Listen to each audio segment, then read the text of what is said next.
وہ انسان نہیں، جانور تھا۔ اس نے مجھ پر اتنے ظلم کیے تھے کہ میری برداشت سے اب باہر ہو گیا تھا۔ میں اس کے ظلم برداشت کرنے کی اب بالکل بھی طاقت نہیں رکھتی تھی۔ وہ مجھے اتنا زیادہ مارتا تھا کہ بس میری سانسیں ہی چل رہی ہوتی تھیں، کیونکہ میں بالکل ہی ختم ہو چکی تھی۔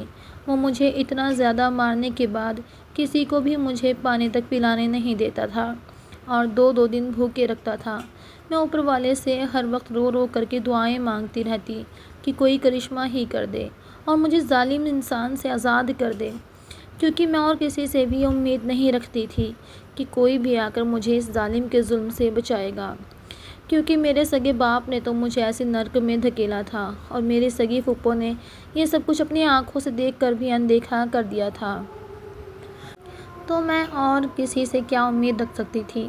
میرا نام صوفیہ ہے اور میں اپنے ماں باپ کی اکلوتی اولاد تھی۔ ہمارے یہاں تو جو اولاد اپنے ماں باپ کی اکلوتی اولاد ہوتی ہیں، اکثر وہ اپنے ماں باپ کی لاڈلی ہوتی ہیں، پر میرے ساتھ ایسا بالکل بھی نہیں تھا۔ میرا باپ ایک بہت ہی ظالم انسان تھا۔ جب سے اس نے میری ماں سے شادی کی تھی تب اس نے میری ماں پر بہت ہی زیادہ ظلم کیے تھے۔ وہ میری ماں کو اپنے مائکے تک نہیں جانے دیتا تھا تاکہ وہ اپنی ماں سے نہ مل سکے۔ اگر میری ماں کے بھائی ان سے ملنے ان کے گھر جایا کرتے تھے تو وہ ان کے ساتھ بھی بہت زیادہ جھگڑا کر کے اور بدتمیزی کر کے ان کو واپس بھیج دیتے تھے، اور میری ماں کو اپنے بھائیوں سے بھی ملنے نہیں دیتے تھے۔ میری ماں نے خود پر یہ ظلم برداشت نہیں کیا اور وہ مجھے اپنے پیٹ میں لے کر اپنے مائکے چلی گئیں۔ میری ماں نے مجھے بتایا تھا کہ میری شادی کو ابھی 2 ہی مہینے ہوئے تھے کہ تمہارے باپ نے مجھ پر بہت ہی گھنونے الزام لگانا شروع کر دیے۔ اس نے میرا جینا حرام کر دیا تھا اور آئے دن وہ مجھے طلاق کی دھمکی دیتا رہتا تھا۔ اسی لیے میں نے سوچا کہ مزید اس انسان کے ساتھ گزارا بالکل بھی نہیں کیا جا سکتا۔ میں نے وقت کے ساتھ یہ فیصلہ کر لیا کہ مجھے اب اس انسان سے الگ ہونا چاہیے، کیونکہ جو انسان ابھی سے میرے ساتھ اس رویہ پیش آ رہا ہے وہ آگے زندگی میں میرے ساتھ پتہ نہیں اور کیا کچھ نہیں کرے گا۔ اور میں اپنے مائکے آ گئی۔ میری ماں نے مجھے بتایا تھا کہ مجھے معلوم نہیں تھا کہ تم میرے پیٹ میں ہو۔ جب مجھے پتہ چلا کہ میں امید سے ہوں تو مجھے خود سے زیادہ تمہاری فکر ہونے لگی تھی۔ میں تو جیسے تیسے کر کے اپنی زندگی جی لوں گی، پر میں تمہیں باپ کے بغیر کیسے پالوں گی؟ جب تم اس دنیا میں آئیں تب تمہارے باپ کو پتہ چل گیا اور وہ اسی وقت تمہیں لینے کے لیے آ گیا، پر میں نے دینے سے انکار کر دیا کہ میں تمہیں ہرگز اپنی بیٹی نہیں دوں گی۔ تم بہت ظالم شخص ہو اور تم میری بیٹی پر بھی وہی ظلم کرو گے جو تم نے میرے اوپر کیے ہیں۔ تمہارے باپ نے اپنی پوری کوشش کی، پر ہمارے برادری والوں نے یہ فیصلہ کیا کہ جب تک تم جوان نہیں ہو جاؤ گی تب تک تم ماں کے پاس ہی رہو گی۔ اسی لیے وہ واپس چلا گیا، پر اس کے اندر کی آگ ابھی بھی ختم نہیں ہوئی تھی۔ میری ماں نے مجھے بتایا کہ ان کے لیے کئی دفعہ رشتے بھی آئے تھے، پر انہوں نے میری خاطر وہ رشتے ٹھکرا دیے، کیونکہ جو کوئی بھی ان کا رشتہ لے کر آتا تھا وہ یہی کہتا تھا کہ تمہاری بیٹی کو اپنے ساتھ نہیں رکھیں گے، تم اپنی بیٹی کو اپنے ماں باپ کے پاس بھیج دو، اور میں تمہارے بغیر جینے کا تصور بھی نہیں کر سکتی تھی۔ میں نے سوچ لیا تھا کہ اب میں کبھی بھی زندگی میں شادی نہیں کروں گی اور تمہیں اتنا پڑھا لکھا کر اعلیٰ تعلیم دلواؤں گی کہ تم ایک دن بہت ہی بڑی افسر بن جاؤ گی اور میرا نام روشن کرو گی۔ اماں نے اپنی پوری زندگی سلائی کر کے اور لوگوں کے گھروں میں کام کر کے مجھ پر پیسے خرچ کیے اور مجھے اچھے سے اچھے اسکول میں داخلہ دلوایا۔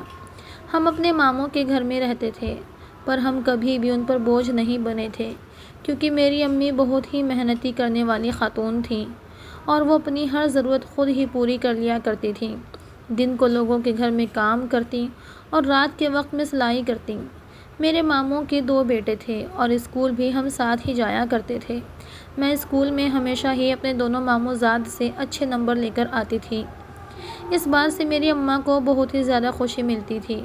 میں نے کبھی بھی اپنے باپ کو نہیں دیکھا تھا اور جب بھی میں اماں سے سوال کرتی، اماں ہم ماموں کے گھر میں کیوں رہتے ہیں، تو اماں مجھے ہمیشہ یہی کہتی کہ بیٹا تمہیں پڑھ لکھ کر بہت ہی اچھی نوکری کرنی ہے، اس کے بعد ہم اپنا گھر لے لیں گے اور پھر اپنے گھر میں ہی رہیں گے۔ جب میں 10 سال کی تھی تب میرا باپ ایک بار میری ماں کے پاس آیا اور انہوں نے کافی ہنگامہ مچا دیا۔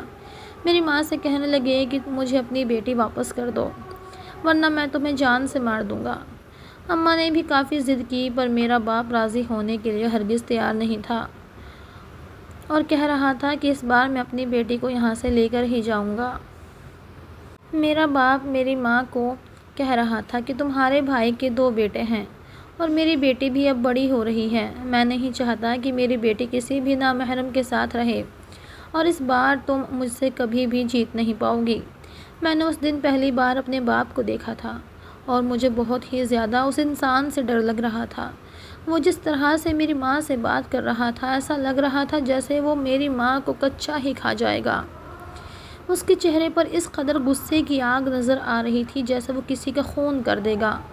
امی نے ایک بار پھر برادری میں کچہری ڈلوائی اور اس بات کا فیصلہ کروایا کہ اگر میں اپنی بیٹی کو اپنے بھائی کے گھر میں نہیں رکھ سکتی اس بات کی وجہ سے کہ میرے بھائی کے 2 بیٹے ہیں تو میرے شوہر کی بیوہ بہن جو کہ ان کے گھر میں ہی ان کے گھر میں رہتی ہے، ان کا بیٹا بھی وہاں پر موجود ہے، تو میرا شوہر میری بیٹی کو اپنے گھر میں کیسے رکھ سکتا ہے۔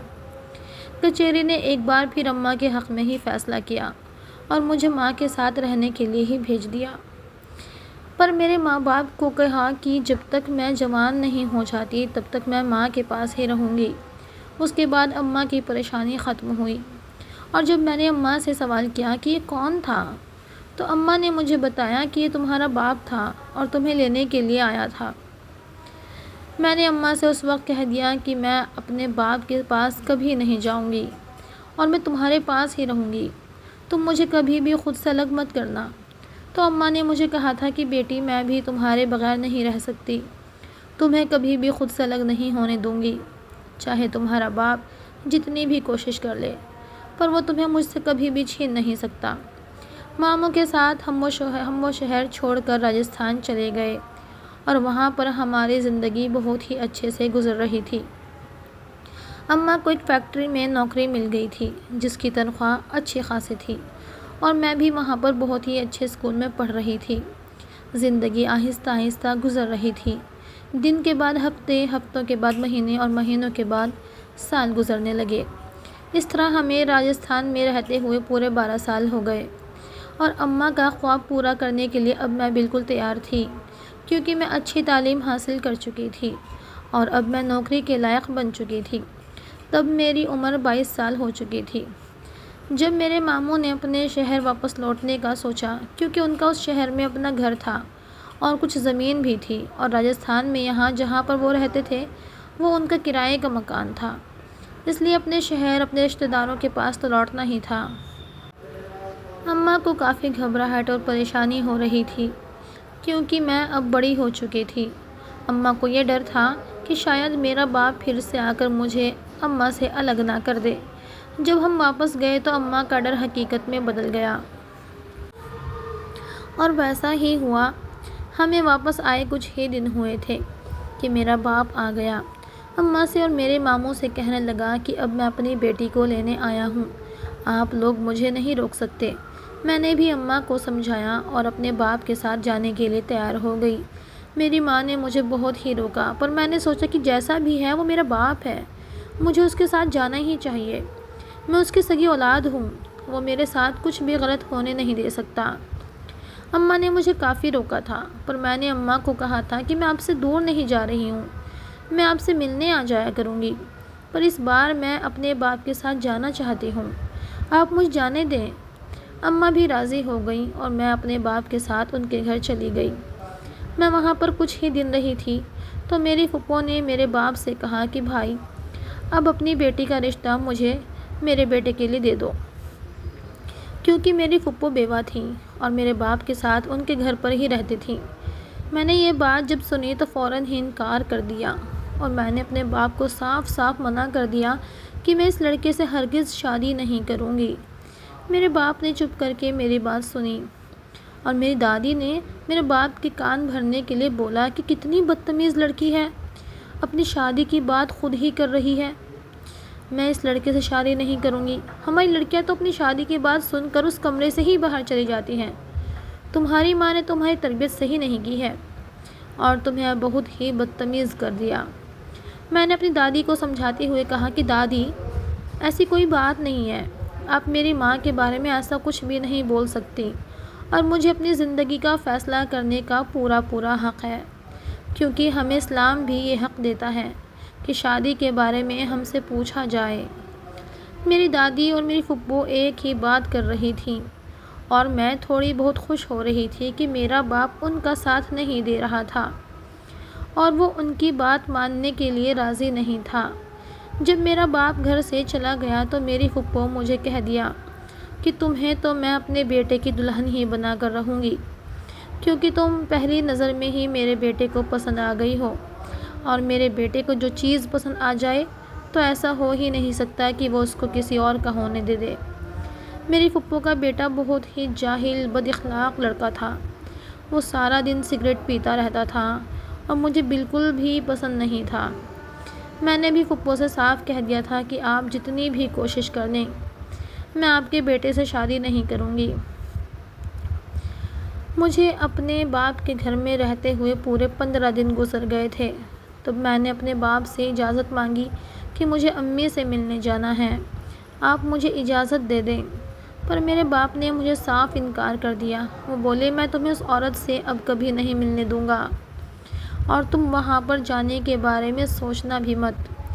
میں نے اپنے باپ کو سمجھانے کی پوری کوشش کی پر انہوں نے میری ایک بھی بات نہیں مانی۔ اس وقت میں بہت پچھتا رہی تھی کہ مجھے اپنے باپ کے ساتھ نہیں آنا چاہیے تھا اور اپنی ماں کی بات مان لینی چاہیے تھی۔ یہ بات دیکھ کر تو میری پھپھو بہت ہی زیادہ خوش ہو رہی تھیں کہ میں اب کبھی اپنی ماں سے نہیں ملوں گی۔ میرے باپ نے میرا گھر سے نکلنا بند کر دیا تھا اور اپنی بہن کے بیٹے کو کہہ دیا تھا کہ وہ مجھ پر خاص نظر رکھے تاکہ میں گھر سے باہر نہ نکل سکوں۔ میں اس گھر میں آ کر بہت ہی پچھتا رہی تھی اور میں وہاں پر بالکل ہی قید ہو گئی تھی۔ ایک دن میرے بابا کی طبیعت بہت ہی خراب ہو گئی، وہ دن بدن کمزور ہوتے جا رہے تھے۔ تو نے میرے بابا سے کہا کہ اگر تمہیں کچھ ہو گیا تو تمہاری بیٹی کا کیا ہوگا، اپنی زندگی میں ہی اس کے ہاتھ پیلے کر دو۔ بابا کو میری پھپھو کی باتیں سمجھ آنے لگی تھیں۔ میرے بابا نے ایک دن مجھ سے پوچھے بغیر ہی یہ فیصلہ کر دیا کہ وہ میری شادی اپنی بہن کے بیٹے کے ساتھ کر دیں گے، کیونکہ ان کو ڈر تھا کہ شاید کل ہی انہیں کچھ ہو گیا تو میں اپنی ماں کے پاس واپس چلی جاؤں گی، اور ان کو میری ماں سے سخت نفرت ہو چکی تھی۔ وہ ہرگز نہیں چاہتے تھے کہ میں اپنی ماں کے پاس واپس چلی جاؤں۔ میں نے اپنے بابا کو سمجھانے کی بہت کوشش کی پر وہ میری کوئی بات ماننے کو تیار نہیں تھے۔ میرے پاس اب کوئی بھی راستہ نہیں بچا تھا۔ پھر میں نے یہ سوچ لیا کہ اگر مجھے یہاں سے نکلنا ہوگا تو مجھے ان لوگوں کو سبق سکھانا ہی ہوگا۔ پھر میں نے فیصلہ کیا کہ میں پھپھو کے بیٹے کے ساتھ شادی کر لوں گی اور ان کو اپنے جال میں پھنسا کر پھر خود ان کے جال سے نکل جاؤں گی۔ جب میں نے شادی کرنے کے لیے ہاں کی تو میری پھپھو اور اس کا بیٹا باقی سب گھر والے بہت خوش ہوئے تھے، اور میری پھپھو نے یہ خبر جا کر میری ماں کو بتائی تھی کہ تمہاری بیٹی خود ہی میرے بیٹے سے شادی کرنے کے لیے راضی ہو گئی ہے۔ میری ماں مجھ سے ملنے آئی تھی اور اس نے مجھے کہا تھا کہ بیٹا تم اس جاہل انسان سے شادی مت کرو، تمہیں نہیں پتہ یہ بہت ہی ظالم لوگ ہیں، ان کے بارے میں جانتی ہوں کیونکہ ان لوگوں کے دل میں نے دیکھے ہیں، تم بہت ہی معصوم ہو، تم ان کے ظلم برداشت نہیں کر پاؤ گی۔ میں نے بھی اماں کو کہا تھا کہ اماں میرا فکر مت کرو، مجھے کچھ بھی نہیں ہوگا، آپ میرے لیے پریشان نہ ہوئیں، اماں مجھے سمجھا کرو۔ اپنے گھر واپس چلی گئیں۔ اماں مجھے سمجھا کر اپنے گھر واپس چلی گئیں۔ کچھ ہی دنوں بعد میری شادی میری پھپھو کے بیٹے کے ساتھ ہو گئی۔ میرا شوہر ہر روز نشہ کر کے آتا تھا اور نشے کی حالت میں مجھے مارنے لگتا۔ میرا شوہر اتنا نشیڑی ہو گیا تھا کہ اس کو کوئی بھی ہوش نہیں رہتا تھا، اور جب میں اپنی پھپھو سے اس بارے میں بات کرتی، میں ان سے کہتی کہ آپ اپنے بیٹے کو سمجھائیں کہ وہ مجھے نہ مارے اور اپنا نشہ بند کر دے، تو میری پھپھو میری ہر بات کو سنا کر دیتی تھیں اور اپنے بیٹے کو کبھی بھی یہ نہیں کہتی تھیں کہ بیٹا اپنی بیوی پر ظلم مت کیا کرو، اس کو اتنا مت مارا کرو، وہ بھی انسان ہے، تمہارے اتنے ظلم برداشت نہیں کر پائے گی۔ میرے بابا نے تو میری ماں سے مجھے الگ کر کے اپنی ضد پوری کر لی تھی اور میری شادی اس جاہل انسان کے ساتھ کروا کے اپنا فرض پورا کیا۔ میری شادی کروانے کے بعد میرے بابا گھر بھی نہیں آتے تھے۔ اور 2 ہفتے پتہ نہیں کہاں کہاں رہتے تھے، پر جب گھر آتے تھے تو مجھ سے میرا حال تک نہیں پوچھتے تھے، کیونکہ میرے بابا بھی نشہ کرتے تھے۔ ان کو کچھ بھی بتانا بالکل ہی فضول تھا، کیونکہ مجھے اس نرک میں انہوں نے ہی دھکیلا تھا۔ میں اپنے گھر والوں سے بہت زیادہ تنگ آ گئی تھی، اس لیے میں نے سوچا کہ اگر میں نے مزید ان لوگوں کا ظلم برداشت کیا تو میں مر جاؤں گی، کیونکہ مجھ میں اب ذرا سی بھی طاقت نہیں بچی تھی۔ ایک دن میرے ذہن میں ایک بات آئی، کیوں نہ میں ان کو نیند کی گولیاں کھلا کر سلا دوں، کیونکہ پورے گھر کا کام میں ہی کرتی تھی۔ چاہے میرا شوہر مجھے کتنا بھی مارے یا زخمی کر دے، تب بھی میری ساس مجھ سے ہی کام کرواتی تھی اور خود بیٹھی رہتی تھی۔ میں نے ایک دن کھانا بنایا اور ان سب لوگوں کے کھانے میں نیند کی گولیاں ڈال دی۔ کھانا کھانے کے بعد سب لوگ سو گئے اور وہ کچھ وقت میرا سکون سے گزرا اور میں مار کھانے سے بھی بچ گئی۔ اب میں ہر روز یہی کرنے لگی تھی کہ کھانے میں گولیاں ڈال دیتی، ساس کے جھگڑے سے بھی بچ جاتی اور شوہر کی مار سے بھی بچ جاتی تھی۔ اس بات کا پورا خیال رکھتی تھی کہ گولیاں کبھی ختم نہ ہوں۔ ایک گولی ختم ہو جاتی تھی تو میں دوسری منگوا لیتی تھی۔ اب میری زندگی بہت ہی سکون سے گزرنے لگی تھی اور میں پہلے سے کچھ ٹھیک بھی ہو گئی تھی۔ ایک دن گولیاں ختم ہوئی تو میں گولی لینے کے لیے بازار گئی اور میرا شوہر اس وقت گھر پر نہیں تھا۔ میں نے سوچا میرا شوہر آتے ہی کھانا مانگے گا، اور جب گولی ختم ہو گئی ہے تو وہ کیسے کھانا کھا کر سوئے گا، کیونکہ کھانا کھانے کے بعد ہی وہ سو جاتا تھا اور میں مار سے بچ جاتی تھی۔ میں جلدی بازار گئی اور گولیاں لے کر جیسے ہی واپس آئی تو یہ دیکھ کر میری جان نکل گئی کہ میرے شوہر نے نشے میں اپنی ماں کو بہت ہی بے دردی سے مارا تھا۔ اس کی حالت بہت ہی خراب ہو گئی تھی اور اس کا سر پھٹ کر زخمی ہو گیا تھا۔ اس کے سر سے کافی خون بہہ رہا تھا اور وہ بہت ہی چلا کر رو رہی تھی۔ میں نے اپنے شوہر کو دھکا دے کر اس کی ماں سے دور کیا اور وہ جا کر زمین پر گرا۔ اس نے کافی سارا نشہ کیا ہوا تھا، اس لیے وہ زمین پر گرتے ہی وہاں پر سو گیا، اور میں نے پھپھو کو اٹھایا اور اس کو پانی پلایا۔ اس کے ماتھے پر جو چوٹ لگی تھی اس کو خون صاف کیا اور اپنے دوپٹے سے کپڑا پھاڑ کر اس کے سر پر پٹی باندھی۔ میری پھپھو بہت زیادہ رو رہی تھی اور مجھے کہہ رہی تھی کہ مجھ پر تو یہ پہلی بار میرے بیٹے نے ہاتھ اٹھایا ہے، تم پر تو روز ہی وہ ظلم کرتا ہے۔ پر میں سب کچھ دیکھ کر اندیکھا کر دیتی ہوں۔ میری ساس مجھ سے بول رہی تھی کہ بیٹی مجھے معاف کر دو، اگر تم نے آج میرے بیٹے سے میری جان نہ بچائی ہوتی تو میرا بیٹا تو نشے میں آ کر مجھے مار ہی چکا ہوتا۔ اگر تم چاہتی ہو تو مجھے نہ بچاتی، کیونکہ تم آج جس کی وجہ سے یہ سارے ظلم برداشت کرتی وہ وجہ میں ہی ہوں۔ اگر میں تمہاری شادی اپنے بیٹے کے ساتھ نہ کرواتی تو تم آج اتنے ظلم نہ سہ رہی ہوتی۔ میری ساس مجھ سے رو کر معافی مانگ رہی تھی۔ تب میں نے بھی اپنی ساس کو بولا کہ اگر آپ اپنے بیٹے کی تربیت اچھی کرتی تو آج نہ وہ آپ پر ہاتھ اٹھاتا اور نہ ہی مجھ پر زیادتی کرتا۔ آپ نے بس میری ماں کے ساتھ دشمنی پوری کرنے کے لیے میرے ساتھ یہ سب کچھ کیا اور ذرا بھی نہ سوچا کہ میں ہوں تو آپ ہی کا خون۔ آپ کو مجھ پر ذرا احساس نہیں آیا، پر آپ میری پھپھو ہیں اور میرے بابا کی بہن ہیں، مجھے آپ کا احساس ہے۔ میں آپ کو مرتا ہوا نہیں دیکھ سکتی، اسی لیے میں نے آپ کی جان بچائی۔ میری پھپھو کا کافی زیادہ خون بہہ رہا تھا اور اچانک سے میرے بابا بھی وہاں پر آ گئے تھے۔ انہوں نے جب میری پھپھو کی یہ حالت دیکھی تو وہ بھی پریشان ہونے لگیں اور میرے بابا اور میں پھپھو کو اسپتال لے کر گئے، کیونکہ ان کو چوٹ کافی گہری لگی تھی اور ان کا خون رکنے کا نام بھی نہیں لے رہا تھا۔ ڈاکٹر نے میری پھپھو کو 4 ٹانکے لگائے تھے اور سر پر پٹی باندھی تھی۔ بابا نے جب پھپھو سے پوچھا کہ آپ کو یہ چوٹ کیسے لگی تو پھپھو نے ساری بات میرے بابا کو بتائی اور کہا کہ ان کے بیٹے نے ہی ان کو مارا ہے۔ میرے منع کرنے کے بعد بھی پھپھو نے میرے بابا کو سب کچھ بتا دیا کہ ان کا بیٹا مجھ پر بھی اسی طرح ظلم کرتا رہتا ہے اور مجھ کو بہت زیادہ مارتا رہتا ہے۔ میری پھپھو نے میرے بابا کو کہا تھا کہ مجھے اپنے شوہر سے الگ کر دیں اور مجھے اس سے دور لے جائیں، وہ بہت ہی ظالم ہے اور کبھی نہ کبھی میری جان لے لے گا۔